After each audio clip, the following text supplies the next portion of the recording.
ইন্দ্র, আমি নাইট ক্লাবে যাচ্ছি পার্টি করতে। আর হ্যাঁ, আমি এই ড্রেসটা পরেই যাব। যাও। ড্রেসে কি সমস্যা? এমনিতেও তোমার এই ড্রেসটা পরে খুব সুন্দর লাগছে। আমরা অনেকদিন পর সব বন্ধুরা এক হচ্ছি। আমার অনেক কলেজের বন্ধুরাও থাকবে। সেখানে আমরা অনেক কিছু খাবো আর অনেক এনজয়ও করব। ঠিক আছে, নাইট ক্লাবেই তো যাচ্ছ, অনেক কিছু তো খাবেই, এনজয়। আমার কিছু টাকা লাগবে। কত টাকা লাগবে?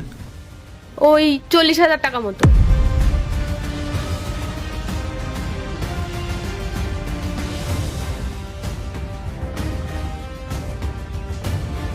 এ নাও, ক্যাশ তো আমার কাছে নেই, তবে এই ক্রেডিট কার্ড আছে, এর মধ্যে 1,00,000 টাকা পর্যন্ত লিমিট আছে, যত খুশি ইচ্ছা ইউজ করতে পারো। নাও। কিন্তু শোনো, এই কার্ড থেকে আমি যত টাকাই খরচ করি না কেন, তার হিসাব আমি তোমায় দেবো না। আমি তোমার কাছে হিসাব চাইনি, যত খুশি পারো খরচ করো। আচ্ছা। আর হ্যাঁ, রাতে কিন্তু আমরা অনেক কিছু খাবো, সাথে ড্রিঙ্কও করব। তাই বাড়ি ফেরা হয়তো সম্ভব হবে না। তাই আমি আমার বন্ধুর ফ্ল্যাটেই থেকে যাব। হ্যাঁ ঠিক আছে, যদি বেশি রাত হয়ে যায় বাড়ি ফেরার দরকার নেই, বন্ধুর ফ্ল্যাটেই থেকে যাও। কাল সকালে নয় চলে এসো। আমি বন্ধু বললাম মানে শুধু ও নয়, কিন্তু ও যেই ফ্ল্যাটে থাকে সেই ফ্ল্যাটে কিন্তু অনেক ছেলেরাও থাকে, আর সেখানে আমিও থাকবো।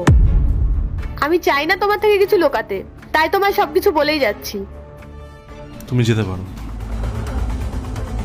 আর হ্যাঁ, যদি সজ্ঞানে থাকো আমাকে মেসেজ বা একটা কল করে দিও, তোমাকে আমি বাড়ি ফেরার পথে রিসিভ করে নেবো। ঠিক আছে, চল। পূজা, আমি না আমার হাজবেন্ডকে নিয়ে আর চলতে পারছি না। কেন, কি এমন হয়েছে? তুই আমায় জিজ্ঞেস কর কি হয়নি। তুই দেখ, আমি এই ড্রেসটা পরে আছি, এই ড্রেসটা পরে আমি পার্টি করতে যাচ্ছি। আমি ওর কাছে টাকা চাইলাম আর ও পুরো ক্রেডিট কার্ডটাই আমায় দিয়ে দিল। তুই আমাকে বল, কোন হাজবেন্ড এরকম করে? প্রথম দিকে সবসময় জিজ্ঞেস করতো কোথায় যাচ্ছ, কেন যাচ্ছ, কখন ফিরবে। আর এখন এখন ওর কোনো যাই আসে না। এখন তো ওর এটাতেও কোনো যায় আসে না যে আমি অন্য একজনের ফ্ল্যাটে থাকবো, যেখানে আরো অনেক ছেলেরা আছে। তুই বল, এটা কোনো কথা? আরে সব মেয়েরাই তো এরকম ফ্রিডম চাই, আর তুই পেয়েও বলছিস তোর চাই না। তুই ঠিকই বলেছিস, সব মেয়েরাই ফ্রিডম চায়, আমিও চেয়েছিলাম। তাই বলে এতটাও ফ্রিডম চাইনি যেখানে আমার কোনো কদরই থাকবে না। অ্যাটলিস্ট একটু ভালো তো বাসুক। আমার হাজবেন্ড আমাকে ভালোই বাসে না। তোর আমার ভালো লাগছে না।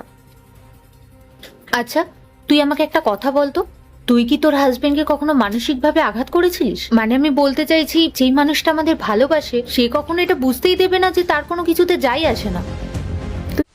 পার্ট 2 দেখতে সাবস্ক্রাইব করো ভেলকু 78M।